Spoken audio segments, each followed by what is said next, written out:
Fala pessoal, mais um vídeo aqui no canal. Clem Invest apresenta de hoje Fundo Imobiliário DEVA11, um dos fundos mais pedidos por vocês aqui no YouTube, lá no Instagram também. Então hoje a gente vai falar um panorama sobre o portfólio do fundo, vamos abrir o relatório gerencial aqui para vocês e também dar algumas informações sobre a quarta emissão do fundo que também está em andamento, tá bom? Meu nome é Vinícius, sejam todos bem-vindos e toca a vinheta.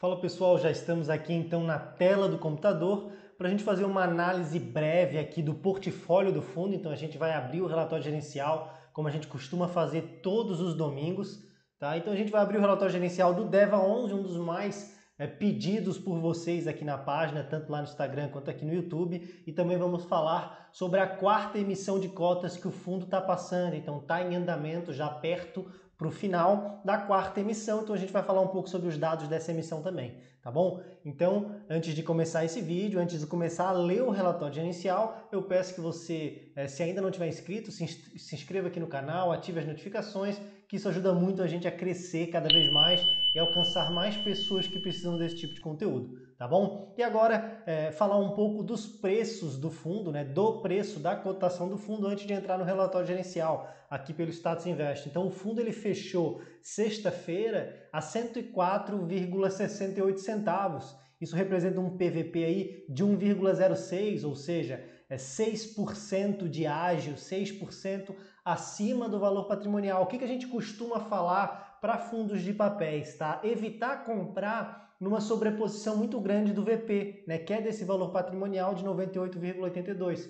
Então, até 1,10, de 1,07 até 1,10, 1,1, a gente aceita e a gente acha que é saudável comprar e aportar nesse fundo depois de você ter estudado, é claro. Acima de 1,10, por ser um fundo de papel, ele já começa a ficar muito esticado e não é tão saudável pagar com essa sobreposição, com esse ágio muito grande do valor patrimonial do fundo, tá? Por quê? O que acontece em fundos de papéis, gente? Eles entregam a inflação para a gente mês a mês. Então, seja se ele for indexado pelo IPCA, pelo IGPM, pelo CDI, mês a mês ele te entrega a inflação. Então, no longo prazo, ele não tem esse carrego da inflação na cota. A gente tem até uma pesquisa, um estudo que conforme o longo prazo, os fundos eles sempre tendem, a cotação sempre tende a acompanhar o VP, sempre ficar próxima do valor patrimonial, salvo algumas exceções de fundos aí que têm tido um boom muito grande, HCTR, IRDM, mas então é por isso, tá? Fundos de tijolos, eles carregam a inflação na cota. Então, nos imóveis, né? Então tem esse poder de valorização da cota. Já em fundos de papéis, não tem tanto esse poder de valorização das cotas, porque mês a mês já é reposta essa inflação para a gente, então por isso a gente sempre fica de olho no PVP, tá bom? O DI anualizado dele é de 10,82%, e por mais alto que seja, por mais alto que apareça, gente, ele é mais alto ainda. Por quê? Porque o DEVA é um fundo recente e é um fundo que só tem aqui 6 entregas de rendimentos, né? Só tem 6 meses, basicamente, de dividendos. Isso mostra para a gente que o DI anualizado dele, se fosse passar para casa aí anual, seria acima de 15% fácil, tá? Então o fundo ele tem entregado bons rendimentos, boas performances, tá? A gestora aí tem feito um belo trabalho com esse primeiro fundo listado na bolsa. Então a gente vai entender mais um pouco do portfólio, tá? Último rendimento de 1,37, então o rendimento é mais de 1,20% ao mês, bastante alto, e a gente vai entender agora o porquê que esse fundo tem entregue esses rendimentos e entender também a estratégia high yield do fundo, tá? Ele prisa pelo retorno, ele prisa pelo rendimento em prol um pouco da qualidade das dívidas, ok? Vamos lá para o relatório gerencial agora dar uma olhada. Aqui é o relatório de março, ainda não foi divulgado os relatórios dos meses subsequentes, tá? O fundo ele está passando por emissão. Aqui em março ele tinha acabado de fechar outra emissão, a terceira emissão, então o fundo tem feito emissões recentes porque é um fundo novo e um fundo precisa crescer, precisa aumentar a base de cotistas, afins, tá? O fundo é o DEVA11, código DEVA11, como eu já falei para vocês. Existe a quantidade de cotistas aí, mais de 18 mil cotistas. A gestora é a Devan Asset Investments. A gente vai fazer provavelmente ali para julho, uma live lá no Instagram com eles, porque eles estão agora em período de silêncio por causa dessa emissão, mas a gente já está bolando uma live bem legal com eles lá na página do Instagram, então vale a pena acompanhar a gente lá, tá bom? Taxa de administração de 0,2% e taxa de gestão de 1%. Até aqui está em linha com o que é praticado no mercado, com os outros fundos de papéis, então não é algo a se preocupar. O ponto em questão é aqui a taxa de performance, tá? 10% do QCD, 100% do CDI. A gente sabe que o CDI ele tem performado, por mais que a Selic tenha aumentado um pouco, o CDI está muito fácil de bater. Então é uma taxa de performance que a primeiro olhar ela incomoda um pouco, é verdade, mas o fundo ele tem ali se provado eficiente para buscar essas taxas de remuneração, tá? Ele tem performado muito bem, então até então não é um problema pagar essa taxa de performance, mas é um ponto a se ficar de olho sim, tá? Aqui valor de mercado de mais de 748 milhões, como a gente está vendo aqui, o fundo tem crescido bastante. Um ponto muito interessante é a demonstração de resultado. Em março, tá, que foi o último relatório, vocês vão sempre perceber em fundos de papéis, tá, gente? A maioria deles tem a maior parcela da receita vem de correção monetária. O que é essa correção monetária? Basicamente é a variação do índice, né? A variação do indexador que o fundo está atrelado ali. O fundo é majoritariamente IPCA, tem IGPM, então essa receita, essa parte da receita é essa variação do indexador. Então a gente chama até que não é um rendimento totalmente recorrente, né? A gente tem que ficar esperto, porque a partir do momento que esses indexadores variarem de uma maneira um pouco menor, eles vão também ter uma perda aí nessa receita. Mas fundos de papéis serão sempre assim. HCTR, IRDM, essa correção monetária é a maior parcela por enquanto, porque tem tido um boom muito grande, ok? Aqui a gente vai para de fato a estratégia do fundo, indexadores, taxa de aquisição e afins. O fundo é high yield. Gente, o que é high yield? Tem high grade, high yield. High grade prioriza a dívida, prioriza o devedor, prioriza a qualidade dessas dívidas em prol um pouco do retorno mais baixo, tá? E aqui na Devan, no Deva 11, é um fundo high yield. O que é high yield? Ele prioriza a rentabilidade, o retorno e deixa um pouco de lado a qualidade das dívidas. Óbvio que existe um portfólio robusto, cada vez maior, boas dívidas, bons lastros, mas por ser high yield, eles pegam juros maiores, né, uma taxa de aquisição maior e isso traz um pouco de risco na inadimplência, tá? Mas não é entre ruim e bom, é mudança de estratégia, o fundo é high yield. Aqui o IGPM de 11,91%, IPCA de quase 10%, e o CDI basicamente em 6,42%. Então realmente são taxas de aquisições altas e tem aí a corroboração, né? Corrobora com a tese high yield do fundo, um duration de 3,17 anos, acima de 3 anos a gente costuma achar bons vencimentos, né? Boas duration, porque o que basicamente são as operações do fundo? Basicamente todo mês, regularmente os fundos estão comprando, vendendo CRIs de maneira ativa, isso é interessante, então ter esse duration em mais de 3 anos traz alguma robustez para o fundo, bem interessante. Tá? Indexador, aqui nesse segundo gráfico aqui, 68,8% é IPCA. A gente está vendo essa migração, já falei para vocês nos vídeos anteriores, que os fundos indexados ao IGPM têm posto mais no portfólio IPCA, até porque no longo prazo a performance dos dois são semelhantes, o que distingue um dos outros é a volatilidade, IGPM é muito mais volátil, tá?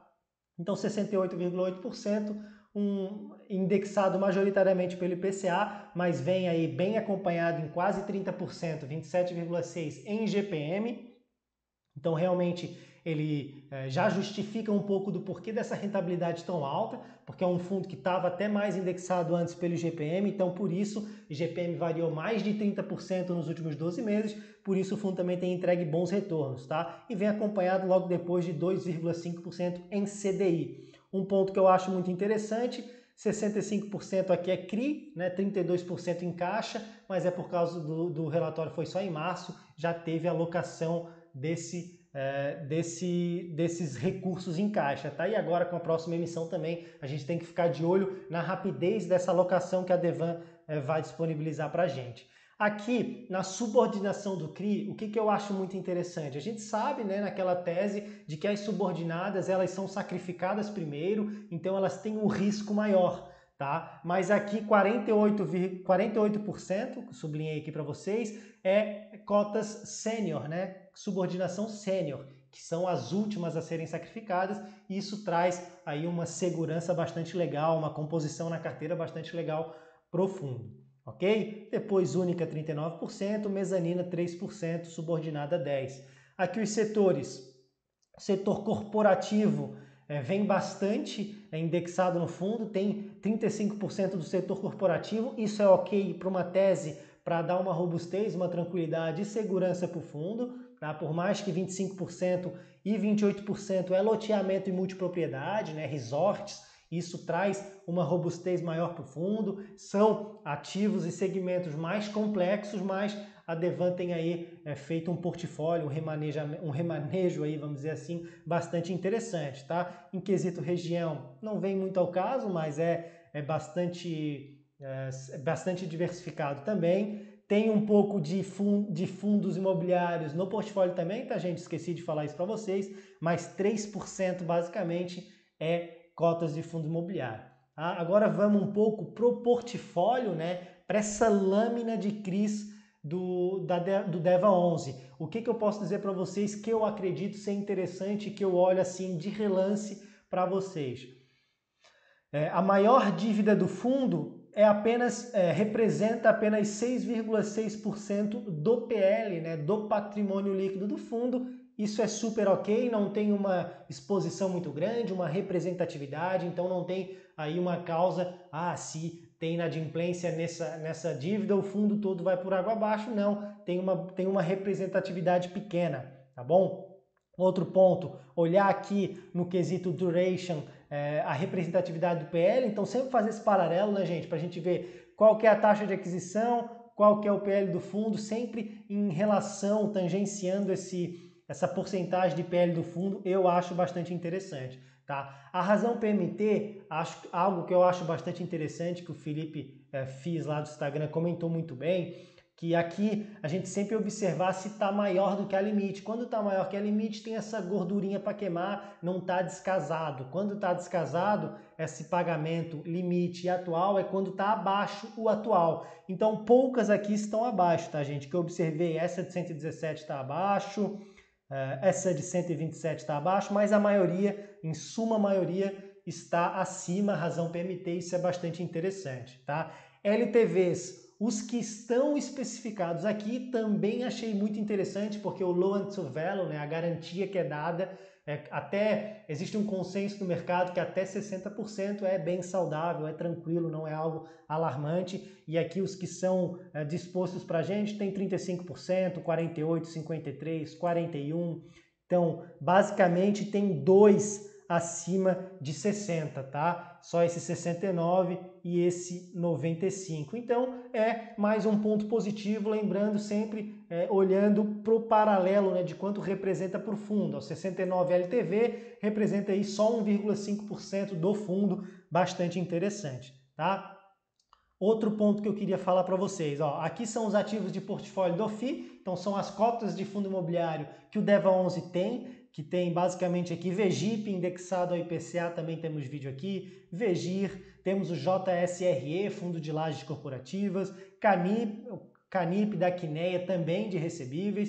Então temos um portfólio aqui, representa pouco do fundo, mas também é legal porque tem essa periodicidade nos pagamentos mensais, é bastante interessante. Tá? Algo que eu notei aqui para vocês, que aqui é basicamente especificação mais clara, mais robusta de cada dívida, tá, gente? E eu vi aqui uma dívida que ela estava com inadimplência de 20%. Deixa eu achar aqui para vocês, 20% aqui, ó. Mas o que a gente vê? É o CRI Bourbon. Então vamos lá para o CRI Bourbon, que tem uma inadimplência acumulada de 22%, tá? CRI Bourbon, basicamente, eu tinha visto ele aqui para vocês, Bourbon aqui, representa só 0,4% do PL do fundo. Tá? Então a gente fica mais tranquilo que essa inadimplência, e aqui está a importância de fazer esse paralelo, não é tão alarmante. Bom, agora a gente viu basicamente num panorama geral, óbvio que você tem que ver com mais calma os relatórios gerenciais, se está encaixado com a sua estratégia. Isso nunca vai ser recomendação de compra nem de venda, mas agora a gente vai passar para os dados da emissão. A gente viu aqui basicamente um panorama, um bate-pronto legal aqui do portfólio do fundo, tá? O fundo, como eu falei para vocês, é um fundo recente, então tem que fazer novas emissões para crescer. De maneira geral, os fundos de papéis fazem emissões atrás de emissões, a gente está cansado de saber, e o DEVA11 está na sua 4ª emissão. Qual que é o valor? 101,25. Então, a mercado está 104,68. 101,25, talvez ainda faça sentido participar, tem um desconto aí de 3,39%. Tá? Data base já passou, período de preferência, que era 10/5 a 20/5, também já passou, gente. Agora a gente está no período de sobras. Qual que é a proporção lá da data de preferência, né? Você era cotista no dia 5/5, você tinha uma proporção aí de 59%. Então, se você tinha 10 cotas, multiplicava por 0,59, você tinha direito a 5 cotas, porque sempre tem um arredondamento para baixo, tá bom? Então, basicamente, já passou esse período, agora estamos no período de sobra, tá bom? E agora, chegando o período de sobras, terminando dia 31/5, a gente vai ter o encerramento da emissão, lembrando que aqui no período de sobra você coloca basicamente o que você tem de sobra realmente, de direito, mais um montante adicional, caso seja exercido para você, tá? Lembrando que não é nenhuma garantia, a garantia é o seu período de sobras. Montante adicional não tem garantia para você, mas se você consegue pagar, você já...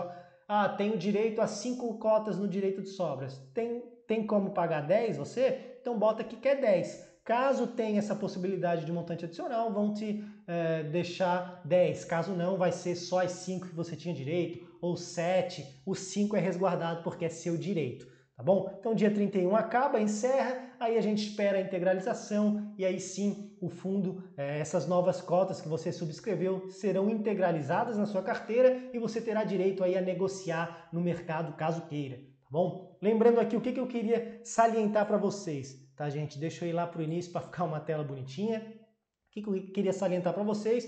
DEVA11, fiz um vídeo assim que ele foi negociado no mercado ano passado, tá bom? É um fundo muito recente, mas é uma gestora muito competente, já tem fundos de renda fixa no mercado, então realmente ela já se provou, é uma gestora conhecida, tem performado muito bem, migrou legal de GPM para IPCA, fazendo assim um movimento natural de todos os fundos basicamente que estavam indexados a IGPM. Não é recomendação de compra nem de venda de qualquer ativo que seja, mas aqui é um conteúdo educativo que mostra para vocês a maneira de olhar criticamente um relatório gerencial para aí sim ver se o fundo se adequa à sua estratégia. Você quer um high grade? Você quer um high yield? Lembrando que diversificar e estar preparado para todos os cenários possíveis é a melhor maneira de se investir hoje no mercado, tá bom? Então agradeço de coração a todo mundo que acompanhou até agora. Não se esqueça de se inscrever aqui no canal, ativar as notificações e deixar o seu like aí para a gente crescer cada vez mais, tá bom? Um grande abraço e até a próxima.